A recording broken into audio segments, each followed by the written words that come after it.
your safari guide here today as we travel through the Harambe Wildlife Reserve.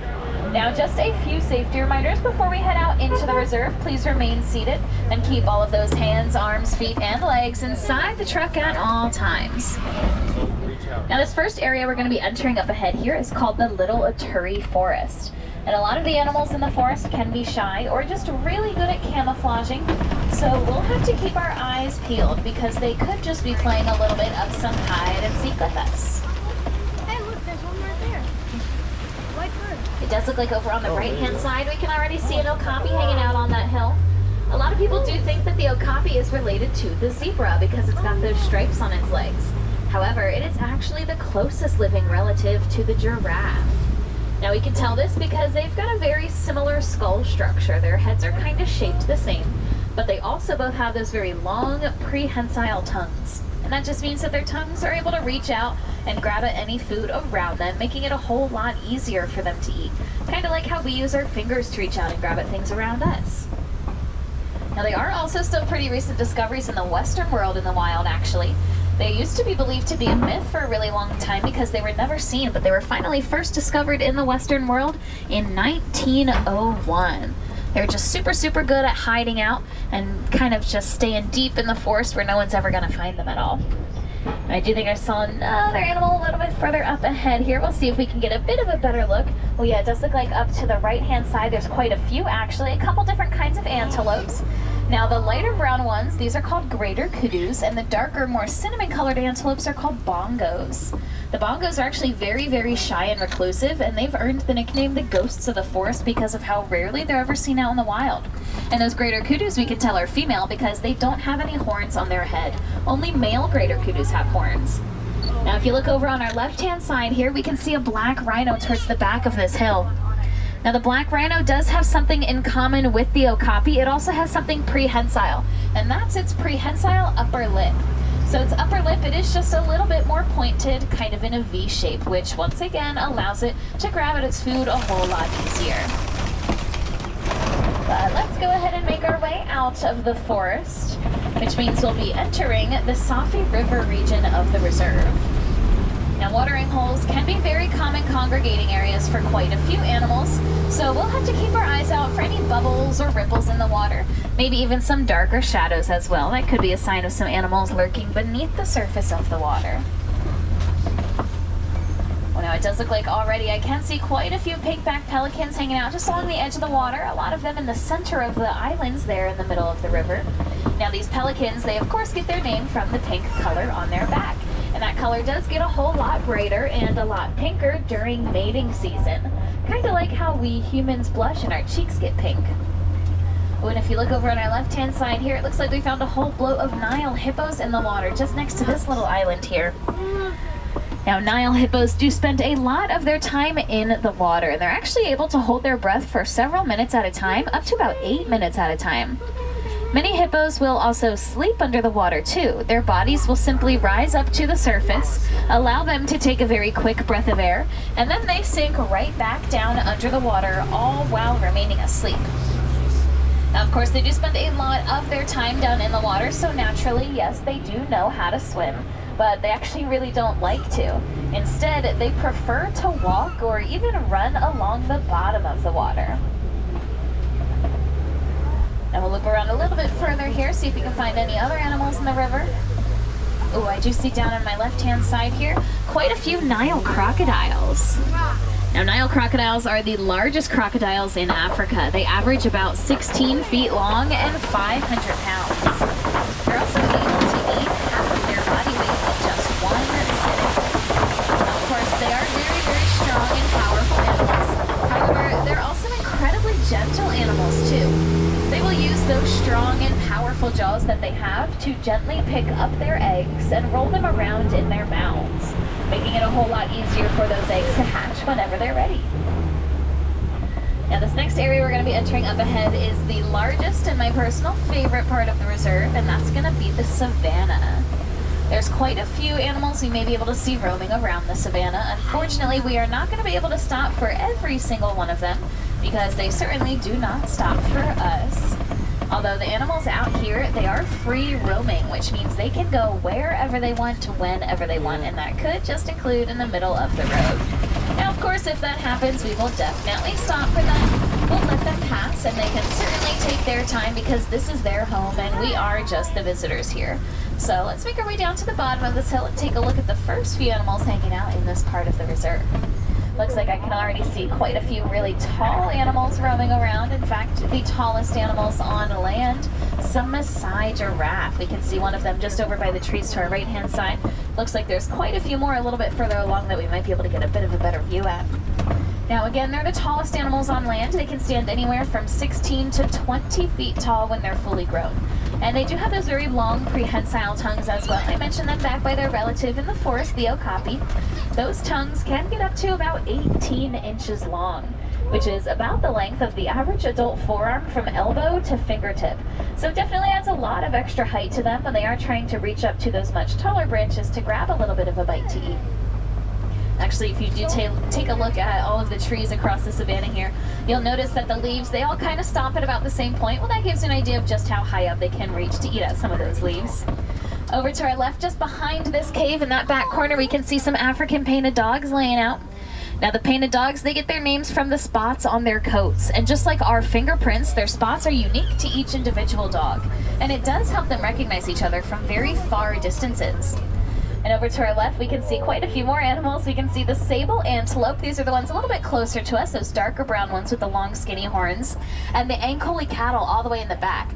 Now those cattle's horns, they look really, really big and heavy, but they're actually incredibly light. Inside the horn is a honeycomb-like structure that helps to divert blood flow, allowing them to cool their bodies down a whole lot easier. It's essentially like a built-in air conditioning system for them. And the sable antelope over there, they are the emblem of the Harambe Wildlife Reserve, and that's because in a fight or flight situation, they'll always choose fight, just like how we choose to fight for the animals here on the reserve too. Now a very good look at these Maasai giraffe over on our left-hand side here. I do mention that they are specifically Maasai giraffe, and we know this because of their spot pattern. Different kinds of giraffe will have different spots on their bodies, and a Maasai giraffe has spots that are just a little bit more rough around the edges. They're not super, super neat and consistent in any sort of net-like pattern. They're just a little bit more rough and a little bit more splotchy. That's how we can set them apart from other kinds of giraffe, like a reticulated giraffe, who does have that more consistent and net-like pattern to it. It actually looks like we'll be able to see another really good look at this one over on our right-hand side, eating from the trees over here. Now, giraffe will eat for quite a bit of the day too. They'll actually eat for up to about 20 hours of the day. And you may be wondering, when do they have any time to sleep? Well, they really don't sleep all that much. Giraffe will only sleep for about 30 minutes throughout the day. And that's not even all at once. They just take a couple really quick power naps scattered throughout the day here and there.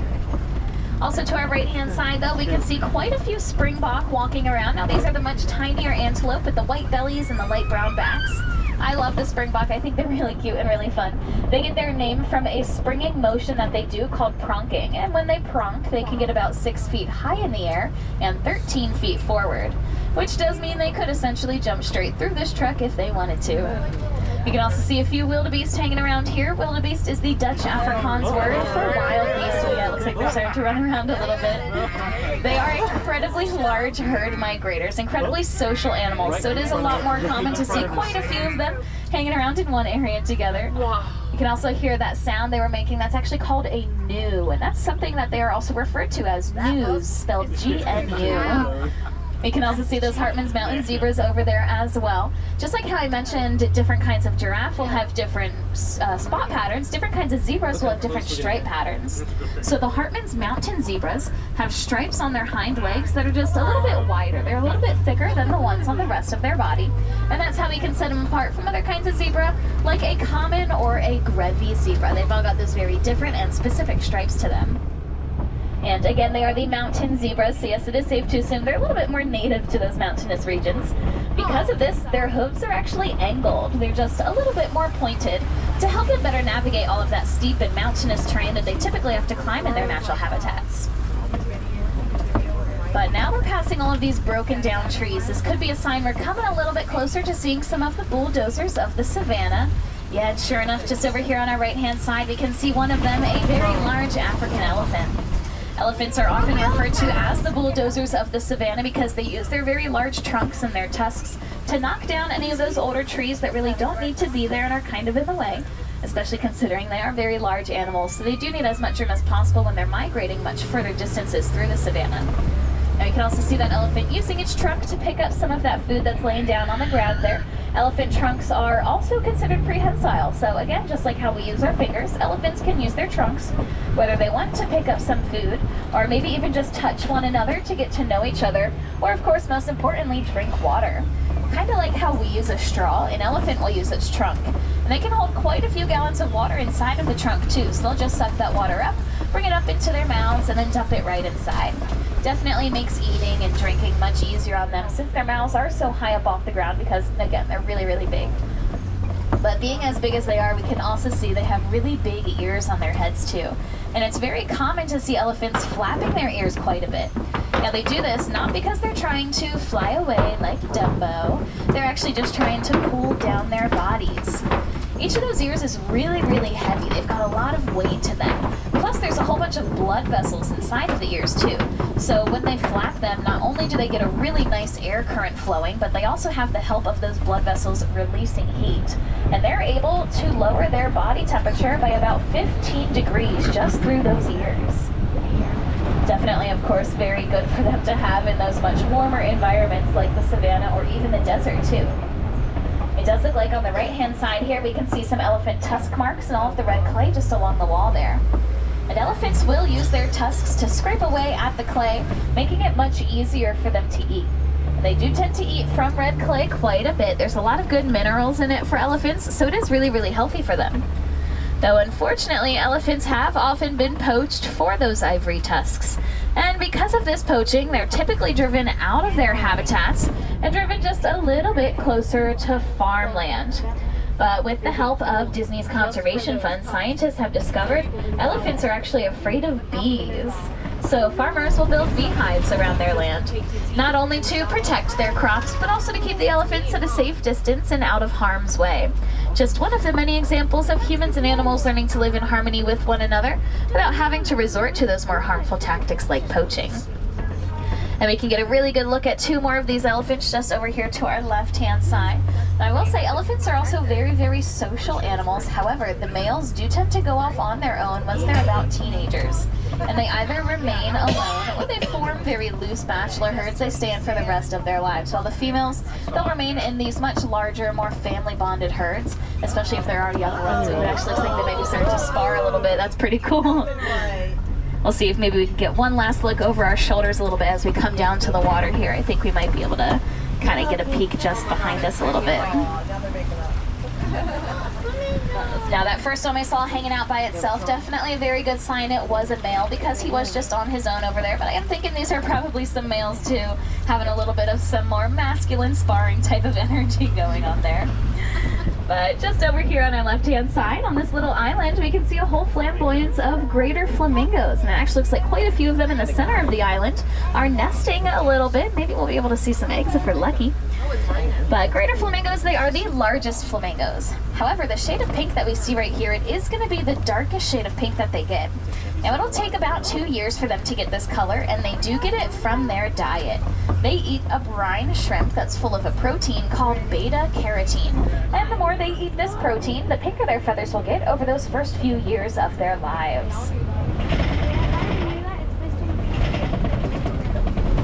Now we are going to be crossing over into the eastern half of the savanna now.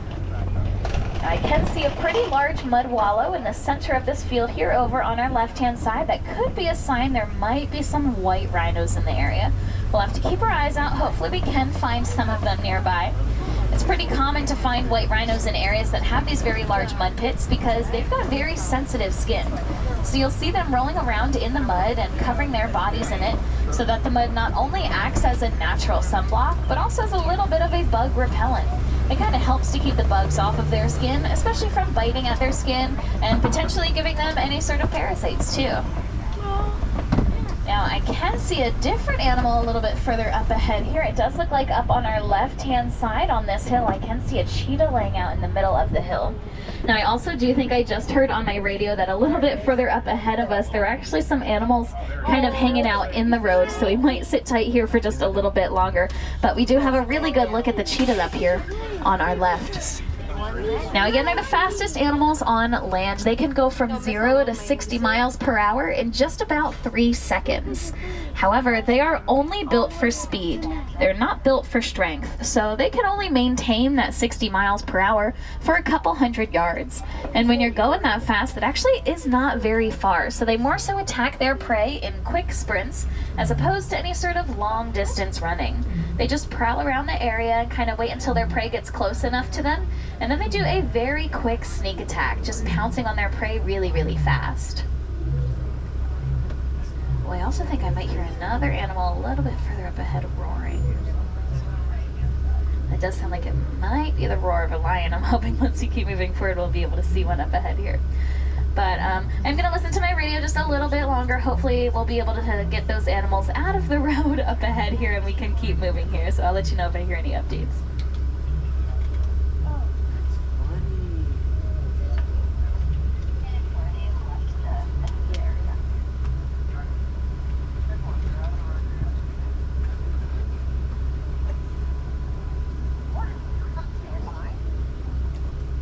Alright, I do think I just heard them say over the radio that those animals did get out of the road. I think I might have heard that there were some white rhinos, the ones that I was mentioning just over by the mud wallow behind us. So hopefully as we move forward, we'll be able to get a really good look at them. I hope they don't go hide out somewhere. But yeah, we'll get moving in just a few moments here once those trucks in front of us kind of catch up and make their way forward. I will say something else that is really cool about the cheetahs that I like to mention. Oh, we can see another one walking around a little bit better there. Now something I love to mention about them, they've got these really long black marks below their eyes. It kind of looks like teardrop stains running down their faces. And that's because they are daytime hunters and they don't want the sun reflecting off of their very bright golden fur back into their eyes.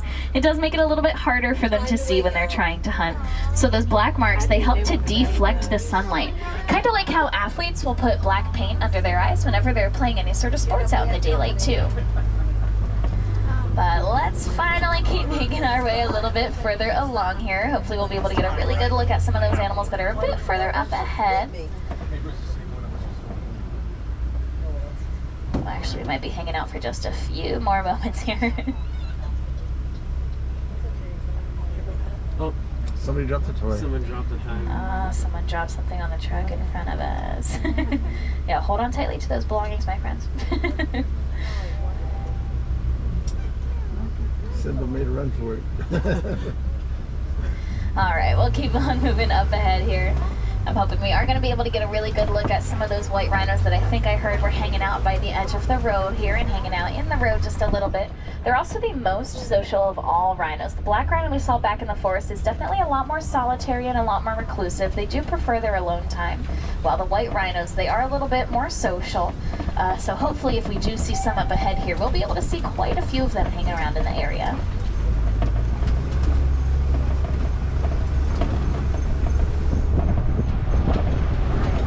As we do loop around here, we are seeing these really, really large rocks too. These rocks are called a kopie, and kopies are often used by much larger animals, typically some sort of predator, as a little bit of a lookout point. They climb up to the very tops of the rocks and look out across the savanna, see if there's any prey in the area, or just to make sure, you know, everything's in line and nothing needs to be checked out at all.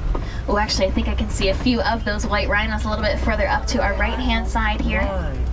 Yeah, it looks like there's quite a few of them actually. I'm thinking as we loop around, we'll be able to get a much closer look at some of them. So I am going to loop around to the other side here.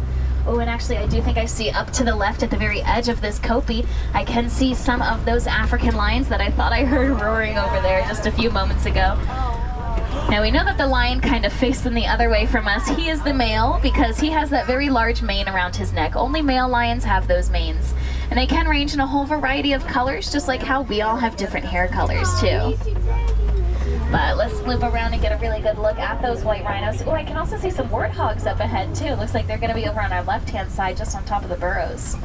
Now, warthogs, they are the largest burrowing animals, although they're really not all that picky about their homes. They're also quite resourceful. So you'll often see them either reusing burrows made by other animals in the past, or they just find natural holes in the ground and use them as their burrows. Again, not super picky whatsoever. Looks like we can get a better look just at the edge of the hill over here to the left. Now the really cool thing about the white rhinos is they actually don't get their name from the color of their skin because they're not exactly white, they're just kind of a light shade of gray. Instead, they get their name from the Dutch Afrikaans word wijd, which means wide, and it refers to the very wide upper lip that they have. Again, referring back to that black rhino over in the forest, I mentioned it had that much more pointed and V-shaped upper lip. So that very prominent lip shape is going to be another one of those main differences between those two kinds of rhinos. Of course, they're different social abilities, they're different prominent lip shapes, and those white rhinos, they're actually a little bit bigger than the black rhinos too. The black rhinos can only get up to about 3,000 pounds, while the white rhinos, they can get up to about 5,000 pounds. So definitely a lot of subtle differences between those two types of rhinos.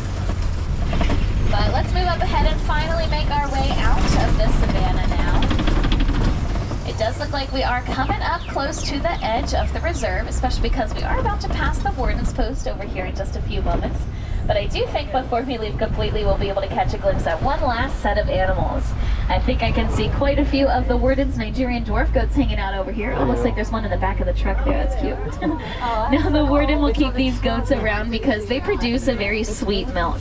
And this milk is used to create other dairy products like cheese and butter to help sustain the village nearby. That way the villagers are just a little bit less reliant on the other natural wildlife in the area. You may also see that yellow triangle-shaped box in the center of the post there as well, and I want to point out that's actually one of those beehives that I mentioned all the way back over by the elephants. And that beehive, it is kind of a win-win situation because not only does it provide protection, but it also provides honey for the village too. So there is a lot of that self-sustainability going on and much less reliance on those more natural wildlife resources.